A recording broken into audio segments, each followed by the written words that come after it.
श्री हरिहरको कृपाले देशको विविध स्थानमा रहेर पनि सामाजिक सञ्जालको माध्यमद्वारा यो प्रविधिको सदुपयोग गर्दै हामीहरू झाबला खेलमा चलिरहेको म ज्ञानी भएको छु कि छैन भनेर परीक्षण गर्ने स्थल हो। यहाँ ग्रन्थकारले केवल शास्त्रका कुरा गर्नु हुँदैन, यहाँ अनुभवका कुरा पनि पस्किनुहुन्छ।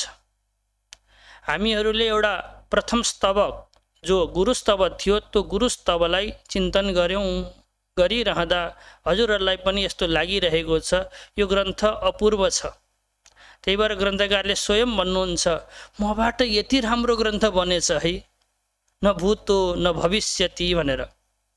प्रत्येक पदमा, प्रत्येक श्लोकमा, प्रत्येक प्रसङ्गमा जीव र शिवको एकता कसरी गर्ने जो वेदान्तका महावाक्यहरूले उपदेश दिन्छन् त्यसको रहस्यलाई प्रतिपादन गरिएको रहेछ।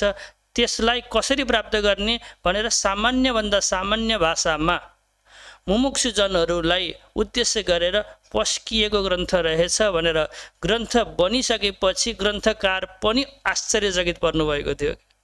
त्यस्तो प्यारो ग्रन्थ छ यो बोधसार। मैले हजुरहरूलाई पूर्वको दिनमा पनि बताइरहेको छु, हामीहरू उपनिषद श्रवण गर्नको लागि न्याय पढिसकेपछि, पिएचडी गरिसकेपछि, डाक्टर भइसकेपछि नोकरी गर्नुपर्दछ भनेर चारैतिरबाट आवाज उठिरहेको थियो हैन। त्यही बेलामा होइन नोकरी त गर्ने होइन, साधना गर्ने हो, न्यायको साधना त भयो, अब वेदान्तको साधना गर्नुपर्दछ भनेर हामीहरू भागेर माउन्ट आबु भन्ने ठाउँमा एउटा जङ्गलको बिचमा महेशानन्द महाराजजीबाट संस्थापित उहाँले साधना गर्नको लागि बनाइएको शङ्कर मठ भन्ने ठाउँमा गएर वेदान्त साधना गरिरहेका थियौँ। त्यही बेलामा परम विद्वान मेरा वेदान्त गुरु स्वयं प्रकाश गिरिजी महाराजले आफ्नै इच्छाले हे बाबु तिमीहरूले यो ग्रन्थ श्रवण गर, तिमीहरूलाई पनि आनन्द आउनेछ, मैले यसो चिन्तन गरिरहँदा मलाई पनि आनन्द आउँदछ भनेर हामीहरूलाई अधिकारी मानेर र आफूले पनि आनन्दानुभूति प्राप्त गर्नको लागि यो बोधसारक नामक ग्रन्थ श्रवण गराउनु भएको थियो। स्वाध्यायमा यसै गरी श्रवण गराउनु भएको थियो। त्यस्तै प्रकारले हजुरहरू पनि वेदान्त श्रवण गरिराख्नु भएको छ, उपनिषदहरू श्रवण गरिराख्नु भएको छ, गीता आदि श्रवण गरिराख्नु भएको छ। अवश्य पनि हजुरहरू यस ग्रन्थको पान गर्न सक्नुहुन्छ भन्ने उद्देश्यले हामीहरूले यो बोधसार नामक ग्रन्थ श्रवण गर्ने तयारी गर्दै अगाडि बढिरहेका छौँ। हिजोसम्मको प्रसङ्गमा हामीले के देख्यौँ भने यद्यपि कुराहरू हामीले घुमाइ फिराई अन्यत्र पनि भन्दछौँ कि, तर यहाँ जसरी खरो रूपले ग्रन्थकारले सबै ठाउँमा पुराणमा, वेदमा, स्मृतिहरूमा, इतिहासहरूमा सबै ठाउँमा गुरुलाई श्रेष्ठ बताउनको लागि दिएका जति तर्क थिए ती सबै तर्कलाई 15 श्लोकमा समाविष्ट गर्नुभएको रहेछ। हामीले अलग अलग प्रसङ्गमा अलग अलग श्लोक सुन्यौँ र सबै श्लोकमा यो बुझ्यौँ कि गुरुलाई परमात्मा भन्दा, ब्रह्म भन्दा, भगवान भन्दा पनि श्रेष्ठ हुनुमा कारण के हो हामीले यो चिन्तन गरिरहेका थियौँ हैन। हिजो हामीले भनेका थियौँ देवताहरूले धन दिन्छन्, सम्मान दिन्छन्, पद प्रतिष्ठा सबै दिन्छन्, अर्थात् जसबाट हामी डुब्दछौँ, जसले गर्दा हामी यो मायाको प्रपञ्चमा फसिराख्दछौँ ती सबै पदार्थ देवताहरूले पनि दिन्छन्। तर जसबाट हामी मुक्त हुन्छौँ, जसबाट हामी मायाको प्रपञ्चबाट बाहिर जान्छौँ, जसबाट हामीले नित्य सुखको अभिव्यक्ति मतलब प्राप्त गर्दछौँ, त्यो ज्ञानलाई देवताहरूले पनि दिँदा रहेनछन्। यच्छन्ति देवता तुष्टा धनम आयु सुतम यश ग्रन्थकारले त खुलेर भनिदिनु भएको थियो।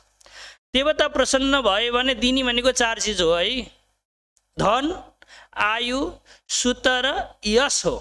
यहाँभन्दा अतिरिक्त देवताले दिन सक्दैन। हो मलाई एउटा पावन प्रसङ्ग याद आइरहेको छ। हरिद्वारमा कनखल भन्ने ठाउँ छ।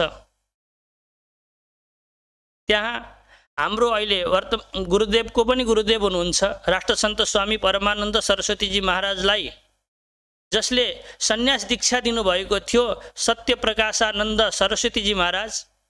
उहाँको आश्रम छ नारायणी निवास भनेर। दक्षले ठुलो यज्ञ गर्नुभएको थियो।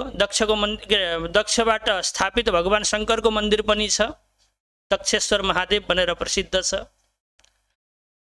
पूर्वकालमा त्यही क्षेत्रमा दुईजना साधकहरू बस्दथे। एउटाको नाम थियो भरद्वाज, अर्काको नाम थियो रैभ्य। ती दुवै साधकहरू साधना गर्दथे। यी पुराणमा वेदहरूमा प्रसिद्ध साधकहरू हुन् के। हजुरहरूले यी दुवैका नाम धेरैचोटि सुनिराख्नु भएको छ। तिनी दुई मध्यममा रैभ्यलाई लाग्दथ्यो विद्या अर्जन गर्नुपर्दछ, पढ्नुपर्दछ भनेर उनले खुब पढ्दथे, लेख्दथे। तर भरद्वाज ऋषिलाई लाग्दथ्यो पढेर मात्रै हुँदैन, तप गर्नुपर्दछ। सबैभन्दा श्रेष्ठ तप हो, किनकि तपको बलले नै परमात्माले सृष्टि गर्नुहुन्छ। तपबल रचहि प्रपञ्च विधाता, तपबल विष्णु सकल जगत्राता, तपबल शम्भु करहि संहारा, तपबल शेषु धरहि महिभारा। तुलसीदासजी भन्नुहुन्छ तपको बलले नै ब्रह्माजीले सृष्टि गर्नुहुन्छ, तपको बलले नै विष्णुले पालन गर्नुहुन्छ, तपको बलले नै महादेवले संहार गर्नुहुन्छ, तपको बलले नै शेष नागले पुरा पृथ्वीलाई उठाएर बसेका छन्। यो सबैभन्दा असाध्य कार्य पनि सम्पन्न गर्नु छ भने तप गर्नुपर्दछ। यस्तो भरद्वाज ऋषिलाई लाग्दथ्यो। उहाँ तपस्वी बन्नुभयो अनि रैभ्य ब्रह्मज्ञानी बने। दुवैको साथी दोस्ती राम्रो जमिरहेको थियो। रैभ्यलाई ठुला ठुला मञ्चमा सभामा बोलाइन्थ्यो, भरद्वाज पनि साथमा जानुहुन्थ्यो। उहाँलाई मञ्चमा बसालेर स्वागत गर्दा भरद्वाजीलाई तल बस्दा पनि कुनै सङ्कोच थिएन। तपद्वारा उहाँले बुझ्नु भएको थियो मान अपमान भनेको के हो भन्ने।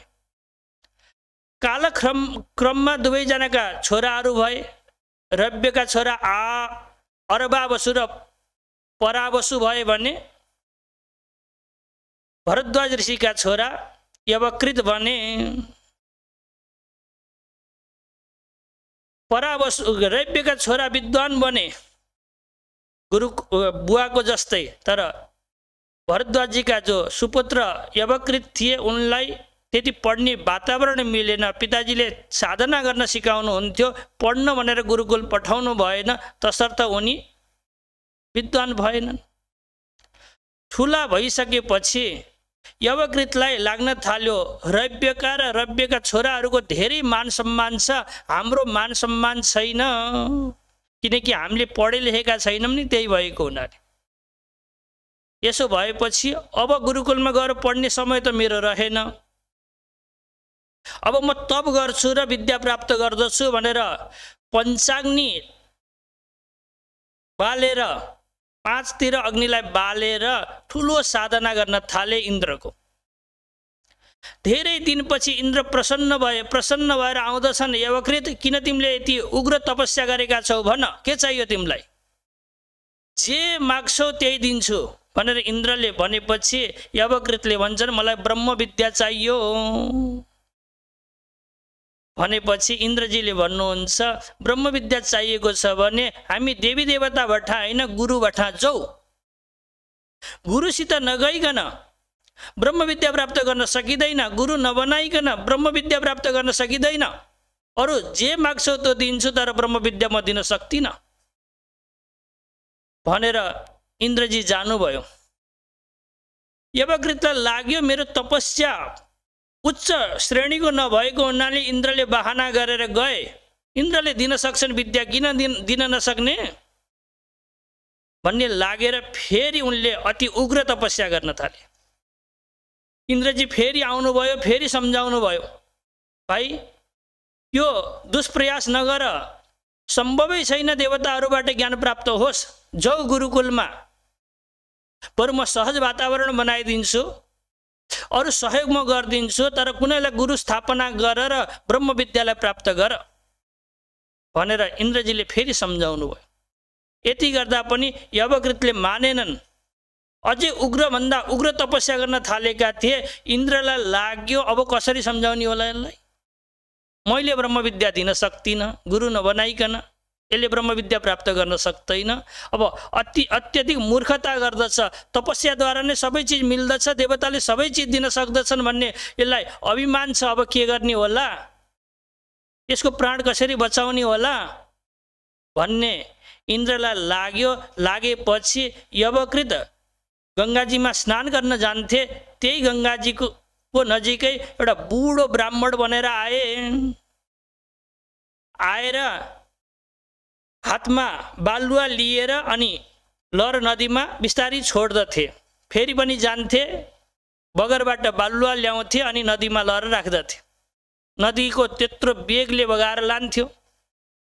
धेरै बेरपछि यस्तो देखेपछि यवकृतले आएर सोध, यति ठुलो महत्ताको गान हुनुमा सबैभन्दा ठुलो रहस्य यो हो, किनकि त्यहाँ गएपछि ब्रह्मलाई जान्ने इच्छा हुन्छ, परमात्मालाई गुरु रूपमा देखिन्छ। तसर्थ यी पुराणहरूको चिन्तनबाट पनि प्राप्त हुन्छ कि क्षेत्रको महात्म्य त्यति ठुलो छैन, कसको महात्म्य छ, गुरुको महात्म्य छ। त्यही भएर अगाडि हामीले अझै चिन्तन गरेका थियौँ। क्षम्यताम इति किम वाच्यम प्रसिद्धेति किमुच्यताम क्षमा प्रसाद सम्पूर्ण स्वभावात् एव मे गुरु। यो श्लोकको चिन्तन त्यति धेरै गर्न पाएका थिएनौँ। अरू देवी देवताहरूको पूजा गर्नुभयो भने पूजन पछि क्षमा माग्नु पर्दछ है। क्षमा अपराध स्तोत्र भन्ने आउँछ। अपराध सहस्राणी क्रियन्ते निसम्मया दासोयमिति मां भक्त्या इत्यादि प्रकारले मन्त्रहीनम क्रियाहीनम भक्तिहीनम इत्यादि प्रकारले क्षमा याचना गर्नु भएन भने देवता प्रसन्न हुँदैनन् है।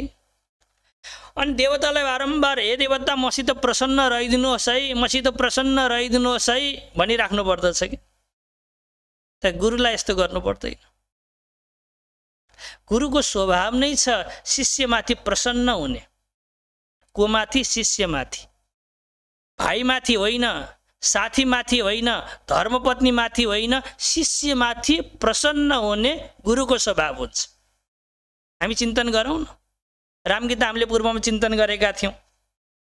रामगीतामा लक्ष्मणजीले आफ्नी धर्मपत्नी आमा बुवालाई छोडेर रामजीको सेवा गर्दा पनि रामजी त्यति प्रसन्न हुनुभएको थिएन।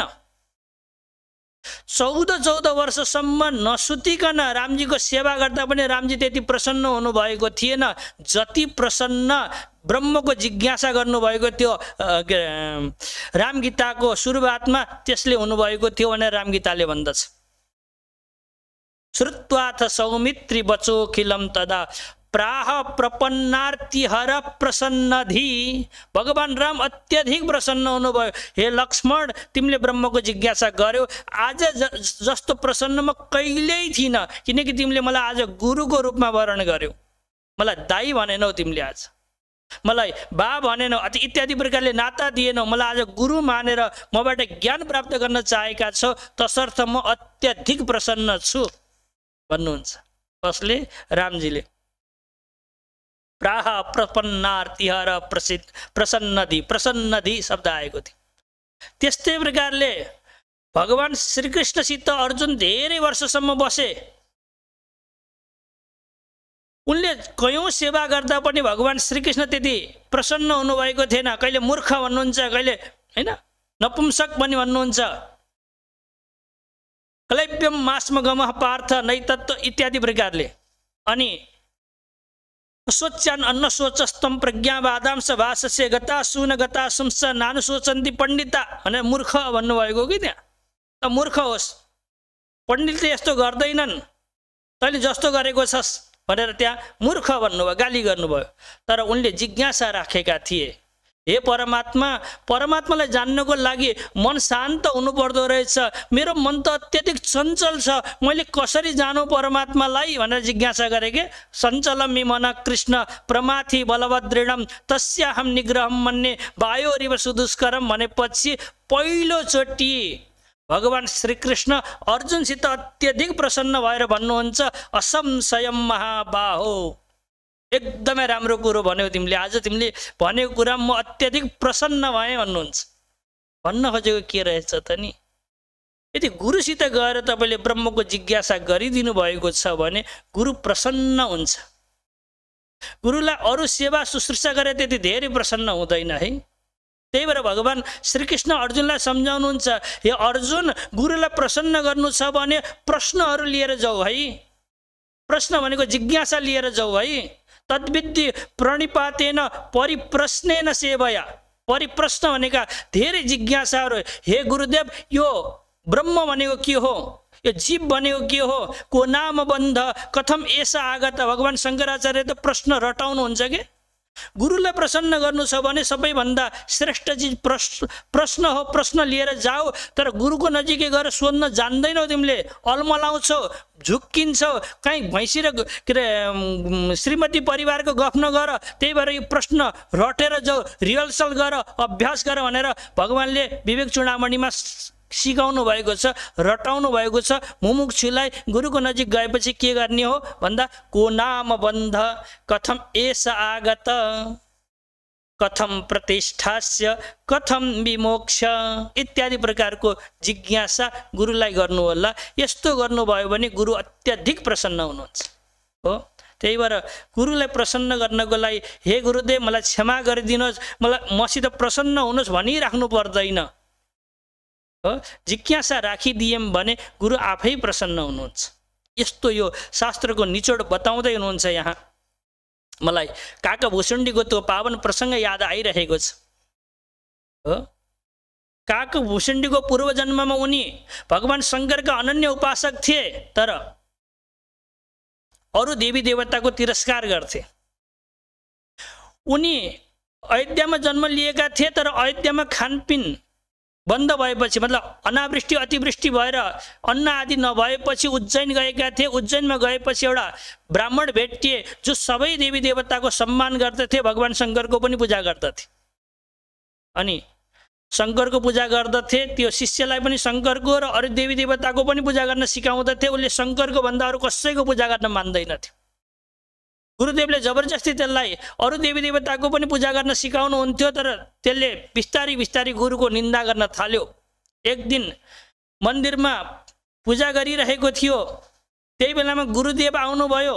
गुरुजीको उसले अनादर गर्यो। अनादर गरेपछि भगवान शङ्करले आकाशवाणीबाट उसलाई श्राप दिनुभएको छ, हे दुष्ट, तैँले आफ्नो गुरुको अपमान गरेको छ, म तँलाई श्राप दिन्छु भनेर। त्यही बेलामा गुरुदेवले भगवानको स्तुति गर्नुहुन्छ। मनै थिएन भने कहाँबाट गुरु हुन सक्नुहुन्थ्यो र भन्ने यस्ता कुभावहरू आए भने गुरुमाथि श्रद्धा गर्न सक्दैन। अनि गुरुमाथि श्रद्धा गर्न सकेन भने उसले ज्ञान प्राप्त गर्न सक्दैन। तसर्थ म अब 19वटा मतलब अब 18वटा श्लोकद्वारा यो शिष्यभन्दा गुरु श्रेष्ठ हुनुहुन्छ यो तत्त्वलाई बताउँदैछु। यो सामान्य अर्थ मैले गरेँ। टीकाकार भन्नुहुन्छ, गुरुको उपदेशलाई बीज भनिएको छ। त्यो उपदेश सामान्य उपदेश हुनु हुँदैन है, घर परिवारको उपदेश हुनु हुँदैन है, संसारमा डुबाउने खाले उपदेश हुनु हुँदैन है।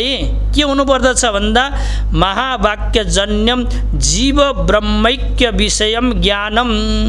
उपदेश कस्तो हुनुपर्दछ, महावाक्यबाट उत्पन्न भएको जीव र शिव एक छ भन्ने ज्ञान नै यो बीज हो। यसले नै मोक्षरूपी फल दिन्छ है, अरूले दिँदैनन् है। अरूलाई अवान्तर वाक्य भन्दछन्। वेदमा दुई प्रकारका वाक्य हुन्छन् के, वेद अथवा जहाँ पनि भनौँ दुई प्रकारका वाक्यहरू हुन्छन्। एउटालाई भन्दछन् महावाक्य, अरूलाई भन्दछन् अवान्तर वाक्य। कति प्रकारका वाक्य हुँदो रहेछन्? दुई प्रकारका। एउटालाई के भन्छन् महावाक्य, अरूलाई के भन्छन् अवान्तर वाक्य। महावाक्य कसलाई भन्छन् भने जहाँ जीव र शिव एक हो भनेर बताइएको छ त्यसलाई भन्दछन् महावाक्य। जस्तै तत्त्वमसि, यहाँ के भनिएको छ भने तिमी नै परमात्मा हो भनेर जीव र शिवको एकता बताइएको छ। तसर्थ यो तत्त्वमसि के हो? महावाक्य। अहम ब्रह्मास्मि, यहाँ पनि के भनिएको छ? म नै ब्रह्म हुँ भनेर जीव र शिवको एकता बताइएको छ। तसर्थ यो पनि के हो? महावाक्य। प्रज्ञानम ब्रह्म, प्रज्ञान भनेको जो जीवात्मा छ त्यो के हो? ब्रह्म नै हो भनेर बताइएको छ। तसर्थ त्यो पनि के हो? महावाक्य हो। इत्यादि। अयम आत्मा ब्रह्म, यो आत्मा के हो? ब्रह्म। यो जीवात्मा के हो? ब्रह्म हो भनेर बताइएको छ। तसर्थ त्यो के हो? महावाक्य। महावाक्य कसलाई भन्दा रहेछन् ल भनौँ न आज। यो चारवटा मात्रै होइन नि, चारवटा त दृष्टान्त हो कि। शुक्ल यजुर्वेदको अहम ब्रह्मास्मि होइन, सामवेदको तत्त्वमसि, ऋग्वेदको प्रज्ञानम ब्रह्म, अथर्ववेदको अयम आत्मा ब्रह्म भनेर हामीले जो भन्दछौँ एउटा दृष्टान्त मात्रै हो। यस्ता वाक्य नजाने कयौँ भेटिन्छन् बिचबिचमा, ती सबैलाई महावाक्य भन्न मिल्दछ। यो महावाक्यबाट उत्पन्न भएको जो ज्ञान छ, मतलब यो महावाक्य नै के हो? बीज हो। यदि तिमी सच्चित आनन्द स्वरूप हौ भनेर गुरुले उपदेश दिनुभयो भने र शिष्यले म सच्चित आनन्द हुँ भनेर बुझ्यो भने अनि बल्ल मोक्ष रूपी फल फल्दछ, नत्र भने फल्दैन। तसर्थ यहाँ बीज शब्दको अर्थ जो गुरुपदेश गरिएको छ त्यो गुरुपदेशको अर्थ महावाक्यबाट उत्पन्न भएको जीव र शिवको एकतालाई नै लिनुपर्दछ। अब त्यसपछि ग्रन्थकार भन्नुहुन्छ, यहाँ जिज्ञासु शब्दको अर्थ पनि गर्नुभएको छ। जिज्ञासु क्षेत्रमुच्यतेमा जिज्ञासु शब्दको अर्थ अरू जान्नेवाला व्यक्तिको लागि होइन है, स्वस्वरूपम ज्ञातुम इच्छु, आफ्नो स्वरूपलाई जान्न चाहेको जो शिष्य छ त्यसलाई नै जिज्ञासु भनिएको हो। अनि विवेकाङ्कुरज भनिएको छ, सद असद विवेक गर्न सक्नुपर्दछ। कुन सत हो कुन असत हो भन्ने छुट्याउन सकिएन भने पनि मोक्ष मार्ग प्रशस्त हुन सक्दैन। सबैभन्दा श्रेष्ठ साधन हो कि यो सत र असत छुट्याउनु। एउटी महिला थिइन्, महिला गृहस्थ, धेरै साधना गरेपछि उनको पुत्रको उत्पत्ति भएको थियो। केही वर्षको भएपछि पुत्र मर्यो। मरेपछि जसरी बाँदरले आफ्नो बच्चालाई काखमा चापेर हिँड्छ, जसरी महादेवजीले सतीलाई आफूले बोकेर हिँड्नु भएको थियो, त्यस्तै प्रकारले उनले त्यो छोरोलाई बोकेर हिँड्न थालिन्। सबै भट्टा जान्छन्, यो छोरोलाई बचाइदियो न, मेरो प्राण हो, यो मेरो सर्वस्व हो, यो मर्यो भने त म कहीँको रहन्न। त्यही भएर सबैसित प्रार्थना छ यो छोरोलाई बचाइदेऊ न भनेर त्यो छोरालाई लिएर हिँड्थिन्। कयौँ दिनको त्यो छोरो भइसकेको थियो, संस्कार गरेकी थिइनन्। कसैले त बचाइदेला, कसैले त बचाइदेला भनेर कहिले महात्मा भट्टा, कहिले वैद्य भट्टा, कहिले सबै व्यक्ति भट्टा जान्थिन्, दुकुर्थिन्, गनाइरहेको थियो डुङडुङ ती छोरो। यो प्रसङ्ग त्यही बेलामा महात्मा बुद्ध पनि विचरण गरिराख्नु भएको थियो। महात्मा बुद्धबाट पुगिनु नि, तपाईँ त ठुलो महात्मा हो रे नि, ज्ञान प्राप्त गरिसक्नु भएको छ रे, मलाई यति काम गरिदिनु, अरू केही चाहिएन, तपाईँको ज्ञान स्यान केही पनि चाहिएन, मेरो छोरो बचाइदिनुहोस् भनेर उनले आग्रह गरे। आग्रह गरेपछि बुद्धजीले भन्नुभयो, म बचाइदिन्छु तिम्रो छोरो, यसलाई केही खुवाउनु पर्दछ, त्यो खोजेर तिमीले ल्याऊ, म बचाइदिन्छु, अरू केही चाहिँदैन।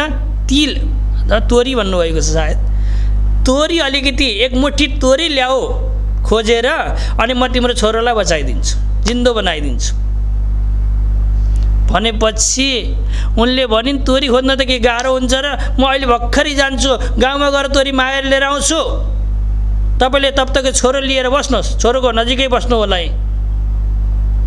भनेर दुकुर्न थालेकी थिइन्। बुद्धजीले भन्नुभयो, त्यो तोरी त्यसको घरबाट ल्याउनुहोस्, ल्याए जसको घरमा कोही मरेको छैन। ठिक छ भनेर उनी हिँडिन् के, उनलाई त होसै छैन पुत्र मोहमा। ठिक छ, कहीँ न कहीँ त पाइएला, यत्रा घर छन्, एउटा न एउटा घरमा त कोही त नमरेको होला भनेर दुकुरेकी छन्। अनि कुनै घरमा गएर माग्छिन् मलाई तोरी देऊ न एक मुठी भन्दा उनले एक मुठी हैन एक बोरा लिएर जाऊ। अनि उनले तोरी ल्याएर दिन्छन्। दिएपछि उनले सोध्छिन् तिम्रो घरमा कोही मरेको छ कि छैन? अनि उनले भन्छन् किन नमर्ने मेरो घरमा, कहिले हजुरबा मर्नुभयो, कहिले को मर्यो, कहिले को मर्यो। अनि ती महिलाले भन्छन् त्यसो भने तोरीले काम गर्दैन, अर्को घर जान्छु हैन, अर्को घर जान्छन्। अर्को घरमा गएपछि त्यही कहानी हुन्छ। तोरी दिन्छन् उनले तर त्यहाँ पनि मरेका छन्। यसो गर्दा गर्दै पुरै गाउँ घुमिन् उनी, तर उनले कहीँ पनि पाइनन् कि मान्छे नमरेको घर। अनि उनलाई ज्ञान भयो, ओहो मान्छे त मर्ने पो जात रहेछ। यो पनि भोलेकी थिइन् कि पुत्रको मोहमा। सबै कहाँ मरेका रहेछन्, कसै कहाँ हजुरबा मरेका रहेछन्, कसै कहाँ छोरा नातिहरू मरेका रहेछन्, कसैमा साना जन्मिएका बालकहरू पनि मरेका रहेछन्। किनकि सबै घरमा गएर सोध्छिन् नि उनले, सोध्छिन्। सोधेपछि उनले उत्तर पाउँछिन् मेरो घरमा त नाति मर्यो, भर्खरै 7 वर्षको, भर्खरै 15 वर्षको बुढा बा मर्नुभयो, हजुरबा मर्नुभयो, यो मर्यो ऊ मर्यो भन्दा भन्दै उनको बुद्धिमा आयो कि ओ यो संसार त मर्नेवाला रहेछ भने छोरो पनि मर्यो, केही बिग्रिएन। यति ज्ञान भयो। अनि उनी दुखर्दै आउँछिन्, आएर भन्छन् हे बुद्धदेव यो छोरोलाई जिलाइदिनुहोस्, म भन्दिनँ। अब मैले बुझेँ यो मरण धर्म प्राणी रहेछ, आज न त भोलि, भोलि नै त पर्सि यो मर्छ नै। अब मलाई यस्तो बनाइदिनुहोस् मलाई कहिले मर्न नपरोस् भनेर उनले जिज्ञासा राखेपछि बुद्धले जो उपदेश दिनुभएको थियो त्यो हामी सबैलाई प्रसङ्ग यादै छ। त्यही भएर सत र असतको विवेक गर्न सकेका छौँ भने, यो नाशवान हो भनेर जान्न सकेका छौँ भने त्यतिर आसक्त हुँदैनौँ हामीले। छोरो नाशवान हो भन्ने बुझेको भए उनी त्यति धेरै आसक्त भएर त्यो गनाउँदै गरेको छोरो बोक्दै हिँड्थिनन्। तर के नजानेको हुनाले बोकेर हिँडेकी हुन् त नि, छोरो नाशवान हो भन्ने नबुझेर। बुद्धले त्यस्तो उपदेश दिएपछि सबै घरमा गएर सोधेपछि उनलाई अवबोध भयो सबै घरमा मर्दा रहेछन्, मेरो छोरो पनि मर्यो भने यो मरण धर्म नै प्राणी हो भन्ने ज्ञान भएपछि उनले सतलाई अनुसरण गरिन्, असतको तिरस्कार गरिन्। त्यही भएर यो विवेक नै के हो? सत र असतको विवेक गर्नु। के विवेक भनेको भित्री मतलब भेदन गर्नु अर्थ हुन्छ कि विशेष प्रकारले भेदन गर्नुभएको छ भने, अलग छुट्याउनु भएको छ भने यसमा एउटा अङ्कुरको उत्पत्ति हुन्छ। त्यो अङ्कुरबाट नै के हुन्छ? ज्ञान उत्पन्न हुन्छ। त्यही भएर सन्तहरूले वेदान्तको प्रवचन गर्न बस्दा विवेकको ठुलो महिमाको गान गर्छन्, सधैँ विवेकको प्रशंसा आइरहेको हुन्छ। ठिक छ, त्यसपछि बल्ल मोक्षरूपी फल उत्पन्न हुन्छ। अब यो शिष्यको जिज्ञासा हो। अब यो जिज्ञासाको समाधान गर्नको लागि अब नरहरिजीले आफ्ना अनुभव र शास्त्रका पदार्थहरू ल्याएर, तर्क ल्याएर अब 18वटा श्लोकबाट यो प्रश्नको उत्तर दिनुहुन्छ। शिष्य र गुरु पनि एक होइन, शिष्यभन्दा गुरु श्रेष्ठ हो। अब श्लोक भनौँ है सबैले। यद्यपि क्षेत्र बीजाभ्याम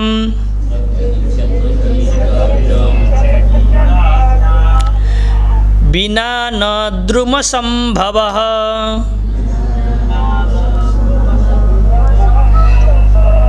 किंतु बीजमुपादानम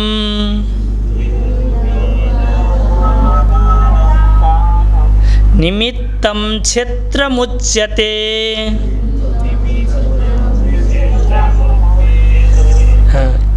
फेरि भनौँ, यद्यपि क्षेत्र बीजाभ्याम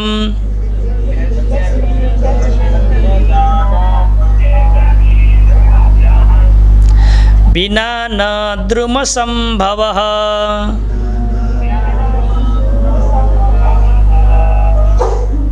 किंतु बीजमुपादानम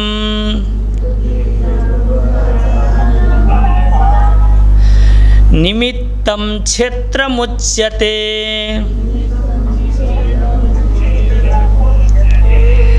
म्युट गरिदिनु होला। यद्यपि तिम्रो कुरा एकदमै ठीक हो, शिष्य नभएका भए गुरु हुन्थेन, गुरु नभएका भए शिष्य हुन्थेन। तसर्थ गुरु र शिष्य बराबरका हुन् जस्तो लाग्दछ। क्षेत्र नभए पनि द्रुम भनेको वृक्ष हुन्थेन, द्रुम नसम्भव। बीज नभएका भए पनि द्रुम नसम्भव, बुटो हुन्थेन। यद्यपि क्षेत्र बीजाभ्याम बिना, क्षेत्र र बीजको बिना हामी नैयायिकहरूले धरणी जल संयोग भन्छौँ। धरणी भनेको पृथ्वी अनि जलको पनि संयोग हुनुपर्छ बीजमा, अनि बल्ल अंकुरोत्पत्ति हुन्छ। कुशलस्थ बीजमा अंकुरोत्पत्ति हुँदैन, मतलब भकारीमा राखेको बीजमा अंकुरोत्पत्ति हुँदैन। किन हुँदैन? किनकि त्यहाँ क्षेत्र छैन। अनि क्षेत्रमा राखेको बीजमा अंकुरोत्पत्ति हुन्छ किनकि त्यहाँ धरणी जल संयोग छ। तसर्थ अंकुरोत्पत्ति गर्नको लागि जति आवश्यक बीज छ त्यति नै आवश्यक क्षेत्र छ। यति त बुझियो हैन? बराबरका हुन् कि हैनन्? अंकुरोत्पत्तिको लागि बीज र क्षेत्रमा कसलाई ठुलो भन्ने कसलाई सानो भन्ने? क्षेत्र बिना यदि चल्न सक्थ्यो भने क्षेत्र नभए पनि हुन्छ भने अन्यथा सिद्ध मान्दिन्थ्यौँ कि हामीले। अन्यथा सिद्ध भनेको नभए पनि हुने। कुमालसित घैँटो बनाउने बेलामा गदा भएन भने आफै गएर माटो ल्याएर बोकेर घडा बनाउँदछ। त्यही भएर घटको लागि घैँटो बनाउनको लागि गदा के हो? अन्यथा सिद्ध हो। भए पनि भयो, नभए पनि भयो। तर यहाँ त क्षेत्र पनि अति आवश्यक छ। क्षेत्र नहुने भए पनि बुटो हुँदैन, बीज नभए पनि बुटो हुँदैन। तसर्थ बराबरका हुन् जस्तो लाग्दछ। यद्यपि यो तिम्रो कुरा ठिक हो, किन्तु अब उत्तर दिँदै सक्नुहुन्छ है। बीजम उपादानम निमित्तम क्षेत्रमुच्यते। बीज उपादान कारण हो, क्षेत्र निमित्त कारण हो। बीज के हो? दुई प्रकारका कारण हुन्छन्, एउटा उपादान कारण हुन्छ, एउटालाई निमित्त कारण भन्दछ। मैले वेदान्तमा हजुरहरूलाई भनिराख्दछु, जो बन्दछ तो उपादान कारण हो, जसले बनाउँदछ तो निमित्त कारण हो। जस्तै घैँटो बनाउने बेलामा माटो उपादान कारण, माटो नै घैँटो बनेको हो नि। त्यही भएर माटो के हो? उपादान कारण हो। कुमालले बनाएको हो, त्यही भएर कुमाल हैन, लौरोले घुमाउनु पर्दछ। हाम्रो भाषामा दण्ड, चक्र, चिबर, कुलाल, कपाल भन्छौँ कि हामी नैयायिकहरूले। दण्ड भनेको लौरो चाहियो चक्र घुमाउनको लागि, जसरी जाँतो घुमाउँछ नि त्यस्तै प्रकारले घुमाउनु पर्दछ। लौरो हजुरहरूले देख्नुभएको होला, घैँटो बनाएको। अनि चक्र चाहियो जसमा माटो लगाएर हालेपछि चक्र घुम्छ। दण्ड, चक्र, चिबर चाहियो। त्यो माटो गएर त्यो चक्रमा चिप्किएको हुन्छ, पछि बनिसकेपछि त्यसलाई काट्नको लागि एउटा धागो चाहिन्छ हैन। कुलाल चाहिन्छ भने बनाउने मान्छे कुमाल चाहिन्छ। कपाल भनेको माटो चाहिन्छ। यी पाँचवटा चिज चाहिन्छन् घट बनाउँदाखेरि। यसमा माटो चाहिँ उपादान कारण हो, अरू सबै निमित्त कारण हो। अरूको सहयोगले बनेको हो, तर माटो त आफै बनेको। यति अन्तर गर्नुहोस् न। आज चक्रको सहयोगले बनेको हो, दण्डको सहयोगले बनेको हो, कुमालको सहयोगले बनेको, तर माटोको सहयोगले बनेको होइन। माटो आफै घट बनेको, अन्तर भएन। त्यही भएर उपादान कारण बीज हो, बीज आफै बुटो बनेको। तर यी सहयोगी कारण ठिक छ, धरणीको सहयोग छ, जलको सहयोग छ, वायुको सहयोग छ, धेरै चिजको सहयोग होला। त्यस्तै प्रकारले यहाँ पनि भनिँदैछ, बीज उपादान कारण भएको हुनाले श्रेष्ठ कारण हो, अनि शिष्य निमित्त कारण भएको हुनाले गुरुभन्दा तल्लो कारण हो। तसर्थ कारण भयो भन्दैमा गुरु र शिष्यलाई एक ठाउँमा लएर राख्न त पाइँदैन। बुझ्नुभयो? तर्क बुझियो? गुरु र शिष्यलाई एक ठाउँमा राख्न पाइँदैन।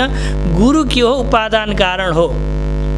गुरुको उपदेश, अझै गुरुको उपदेश के हो? उपादान कारण। गुरुले तिमी ब्रह्म हौ भनेर जो उपदेश दिन्छ त्यो हाम्रो हृदयमा गएर बस्छ, मनमा गएर बस्छ कि। अनि त्यो मनमा गएर बसेर अनि त्यो विवेक अङ्कुर पायो भने, विवेक रूपी अङ्कुर उत्पन्न हुँदै हुँदै अनि त्यही फलीभूत भएर बुटो बन्दछ। अनि त्यही बुटोमा ब्रह्म अथवा मुक्ति यो फल उत्पन्न हुने हो। तसर्थ बीज कारण भनेको त के हो? गुरु हो। तसर्थ गुरु नै श्रेष्ठ हो। यसरी हामीहरूले एउटा तर्क दिएका छौँ। शास्त्रीय भाषामा यो तर्क छ। कतिको बुझ्नु भएको छ? अगाडि अझै सम्झाउँदै हुनुहुन्छ, त्यही भएर मैले धेरै व्याख्या गरिनँ। यसैको व्याख्या गर्दै हुनुहुन्छ 3-4वटा श्लोकद्वारा। जो मैले यहीँ व्याख्या गरिदिएँ भने अग्रिम श्लोकमा के भनौँला र? त्यही भएको हुनाले अरू श्लोक पनि बाँच्दै जाऊँ है। द्रुमो बीज परिणामो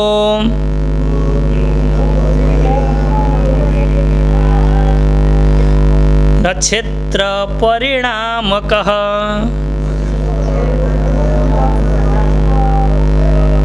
बोधो गुरु परिणामो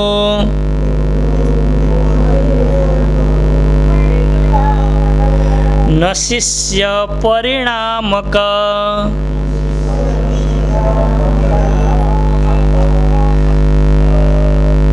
किन आनन्द आएन? आनन्द आएन भने व्याख्या राम्रो हुँदैन, व्याख्या राम्रो भएन भने श्लोक त्यसै जान्छ। आनन्द आउनको लागि श्लोक चाहिँ भन्नु पर्यो है विशेषमा। म्युट खोलिदिनुहोस्। अब त बानी पर्यो होला, पोहोरबाट त्यति बानी परेको थिएन हजुरहरूलाई त्यति। अहिले त म्युट खोल्ने बन्द गर्ने बानी पनि त पर्यो होला हामीलाई। सबैभन्दा धेरै काम त यही गरेका छौँ बिहानदेखि घन्टा बेलुकासम्म, म्युट खोल्ने बन्द गर्ने। यो बानी भइसकेको हुनाले यो सत्रमा त खुब राम्रो हुन्छ होला भनेको उस्तै उस्तै छ है। सबैले खोल्नुहोस् भन्नुहोस्। भन्दा पाप लागेछ भने मैले बेहोर्ने भएँ कि है। यति भनेछ त 2-4 जना बढ्नु भयो होला। द्रुमो बीज परिणामो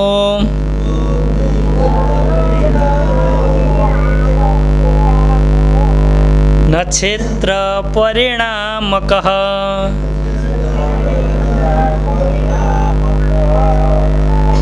बोधो गुरु परिणामो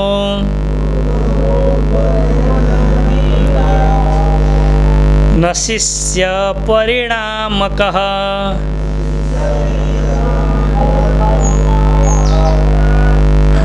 यति राम्रो पनि हुँदो रहेछ। अब म्युट गरिदिनुहोस्। द्रुम भनेको वृक्ष, बुटो, रुख। बीज परिणाम भएको, बीज नै बुटोको रूपमा परिणत भएको। छन्दोग्य उपनिषदको पावन प्रसङ्ग याद आइरहेको छ। गुरुदेवले भन्नुहुन्छ, हे शिष्य जाऊ पिपलको दानो ल्याऊ। अनि शिष्यले एउटा पिपलको दानो लिएर आउँछ। त्यसलाई फोर। उसले फोर्दछ, भित्र असङ्ख्य दानाहरू हुन्छ। अनि त्यो सानो एउटा दानलाई हातमा ल्याऊ भनेपछि शिष्यले हातमा लिन्छ। लिएपछि गुरुदेवले भन्नुहुन्छ, यत्रो ठुलो बुटो थियो नि, त्यसको पात पनि तिम्रो हातभित्र छ, अहिले हाँगा पनि तिम्रो हातभित्र छ, डाला बुटोको जराहरू पनि तिम्रो हातभित्र छ, जति पनि बुट्टामा हुन्छन् ती सबै तिम्रो हातभित्र छ, हेर त। त्यस्तै प्रकारले भनेर उहाँ दृष्टान्त दिनुभएको छ। तो द्रुम के हो? बीजको परिणाम हो भनेको त्यो पिपलको दानो हो। दानोभित्र रहेको एउटा अझै अर्को दानो। अझ नैयायिकहरूको भाषामा भन्ने हो भने त, वेदान्तीहरूको अर्को खाले चिन्तन गर्ने हो भने त, त्यो सानो दानो, त्यो दानोबाट पनि धेरै बीज उत्पन्न हुने सामर्थ्य छ। त्यसमा चाहिँ एउटा कणबाट उत्पन्न भएको हो कि हो। भोलि चिन्तन गरौँला। यो हाम्रो शून्यवादको चिन्तन गरिरहँदा द्रुम बीज परिणाम मतलब बुटो बीज बनेको है।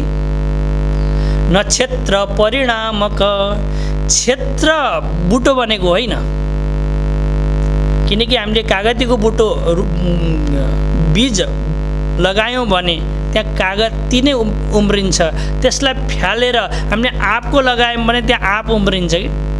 क्षेत्र त त्यही थियो नि। यदि क्षेत्र उत्पन्न भएको भए त एउटै हुनुपर्ने थियो। क्षेत्र त्यही हुँदा हुँदै पनि हामीले बीज फेरिदियौँ भने अलग अलग उत्पन्न हुन्छ। त्यही खेतमा अलि दिन पहिला तोरी उम्लेको थियो, त्यही खेतमा अलि दिन पछि मकै उम्रिन्छ, त्यही खेतमा अलि दिन पछि जानुभयो भने धान उम्रिएको हुन्छ। के भेद भयो त नि भन्दा कमसेकम कृषि प्रधान देशमा बसेका हामीलाई त थाहा छ होला नि। भन्दा बीजको परिणाम हो है बुटो। नक्षत्र परिणामक क्षेत्र बुटो बनेको होइन नि। अर्को कुरो, जस्तो बीज लगाउनु भएको छ त्यो क्षेत्रले त्यसै प्रकारले सिंचित गरेर त्यसै प्रकारको रस भरिदिनु पर्दछ कि।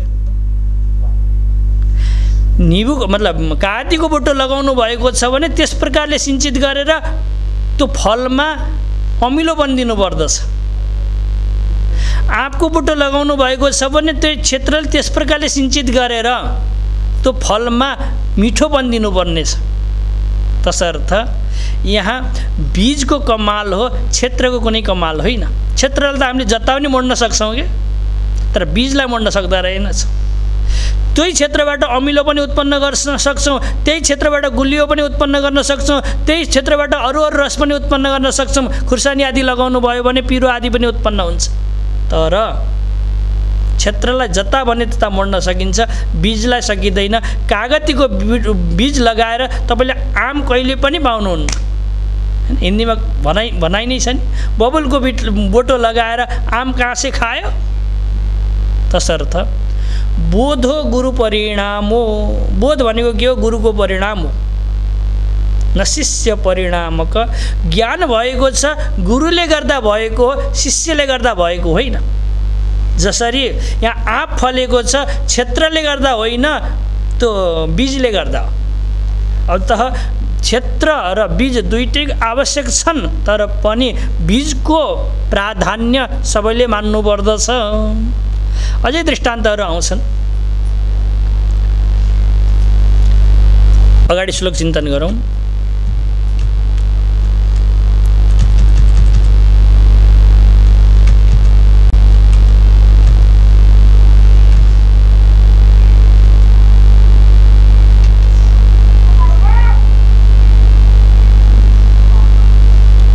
किन भागिरहेको छ?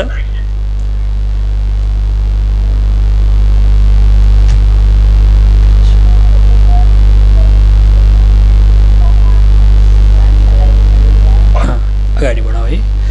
द्रुमो हि बीज जातीय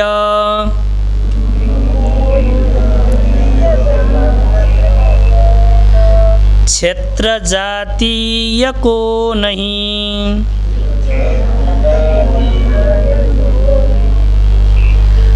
बोधो हि गुरु जातीय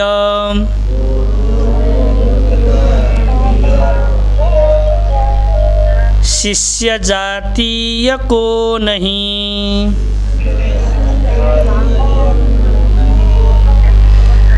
द्रुम भनेको बुटो कस्तो छ? बीज जातीय भनेको जुन बीज हाल्नु भएको छ त्यसै प्रकारको छ। क्षेत्र जातीयको नहीं, क्षेत्र जस्तो छ त्यस प्रकारको बुटो छैन। त मैले जो चिन्तन गरिरहेको छु त्यही प्रसङ्ग आइरहेको छ यहाँ। त्यही भएको हुनाले बोधो हि गुरु जातीय। ज्ञान कस्तो छ? गुरु जातीय नै छ। गुरुले जस्तो ज्ञान दिन्छ त्यही फल्छ फुल्छ शिष्यमा, तर शिष्य जातीयको नहीं। शिष्य भिन्न भएर, यद्यपि ज्ञान भिन्न भएका हामीले भेट्टाएका छौँ। ब्रह्माजीले दको उपदेश दिनुभएको थियो। तिनटैले आफ्नो स्वभावले गर्दा अरू प्रसङ्गहरू बुझेका थिए। यो पनि पावन प्रसङ्ग, शिष्यको अनुरूप ज्ञान भइरहेको थियो। तर तत्त्वमसि इत्यादि वाक्यबाट जो उपदेश दिइन्छ त्यो उपदेशमा चाहिँ गुरु नै श्रेष्ठ हुन्छ। गुरुले दिएको उपदेशद्वारा नै शिष्यले ज्ञान प्राप्त गर्दछ। बोधो हि गुरु जातीय, मतलब गुरु जातीय हुन्छ, शिष्य जातीयको नै। यसलाई यसरी बुझौँ न, पारसमणि हुन्छ नि, पारसमणि त्यो यदि फलामसित छुवाइदियौँ भने त्यसले सुवर्ण बनाउँदछ। तर त्यो सुवर्णसित अरू फलाम छुवाइदियौँ भने त्यसलाई सुवर्ण बनाउन सक्दैन। पारसले फलामलाई सुवर्ण त बनायो तर पारस बनाउन सकेन। तर गुरुले के गर्नुहुन्छ भने कुनै शिष्यलाई छुनुभयो भने गुरु नै बनाइदिनुहुन्छ। शिष्य मतलब त्यसलाई त्यो गुरुसित आएर कोही छोइयो भने त्यो पनि के हुन्छ, गुरु बन्दछ। तसर्थ गुरुले जो उपदेश दिएको छ त्यो ज्ञान प्राप्त गरेर शिष्य के गर्दछ, उसले आफूलाई ब्रह्म बुझिसकेको हुन्छ। अनि त्यही उपदेश अरू शिष्यलाई पनि दियो भने त्यसले के गर्दछ, उसलाई पनि ब्रह्म बनाइदिन्छ। एउटा जापानमा ठुला सन्त थिए, उनी एउटा शिष्यलाई उपदेश दिने गर्दथे। प्रतिदिन उपदेश दिनुभन्दा पूर्व आफ्नो आसनमा बस्नुभन्दा पहिला चारैतिर हेर्ने गर्दथे अनि त्यसपछि बस्ने गर्दथे। धेरै दिन यही क्रम चलिरहेको थियो। शिष्यहरू आएर पूर्वमा बस्दथे, गुरुदेव आएर पछि आएर चारैतिर हेरेर बस्ने गर्नुहुन्थ्यो। एक दिन एउटा शिष्य गुरुदेवको आसनमा गएर बसेको रहेछ। सबैले भने अरे के गरेको छस्, गुरुजी आउनुभयो भने रिसाउनुहुन्छ, तँलाई पिट्नुहुन्छ, गाली गर्नुहुन्छ, किन बसेको छ गुरुको आसन भनेर सबैले गाली गरे। गाली गर्दा उताबाट गुरुजी पनि आउनुभयो। गुरुजी आएर गुरुजीले भन्नुहुन्छ, हे शिष्य, मैले आज लौरो लिएर आएको थिएँ। यदि तँ आज गुरु पहिल्यै बनेको थिइस्, कुन दिन यो आसनमा बस्छस् भनेर मैले प्रतीक्षा गरिरहेको थिएँ। प्रतिदिन हेर्ने गर्थेँ कि आज पनि बसेन। गुरु त बनिसकेको छ, तर यो आसनमा आएर किन बस्दैन त? भोलि पनि बसेन, पर्सि पनि बसेन। आज यदि त यो आसनमा नबसेका भए, गुरुको आसनमा नबसेका भए, तँलाई पिट्छु भनेर मैले लौरो पनि लिएर आएको थिएँ। हेर त, भन्न खोजेको गुरुले उपदेश दिदी के गर्दछ, शिष्यलाई गुरु नै बनाइदिन्छ, त्यही आसनमा बस्ने बनाइदिन्छ। त्यही भएको हुनाले गुरुको उपदेश नै शिष्यभन्दा श्रेष्ठ मानिन्छ। यसमा विशेष चिन्तनहरू हामी गर्नेछौँ। एकाध श्लोक अझै यो बीज र अङ्कुरको माध्यमद्वारा आउनेछ। त्यसपछि ग्रन्थकारले अरू अरू दृष्टान्त दिएर सम्झाउनुहुन्छ। ती प्रसङ्गहरूलाई पनि चिन्तन गर्दै म भोलि अलि फरक प्रकारको मतलब चिन्तन गर्दै हुनुहुन्छ ग्रन्थकारले, त्यो फरक प्रकारको चिन्तन गर्दै अगाडि बढ्नेछौँ। आजलाई यति नै गरौँ। ओम पूर्णमदः पूर्णमिदं पूर्णात् पूर्णमुदच्यते पूर्णस्य पूर्णमादाय पूर्णमेवावशिष्यते। ओम शान्ति शान्ति शान्ति। हरिहर भगवान को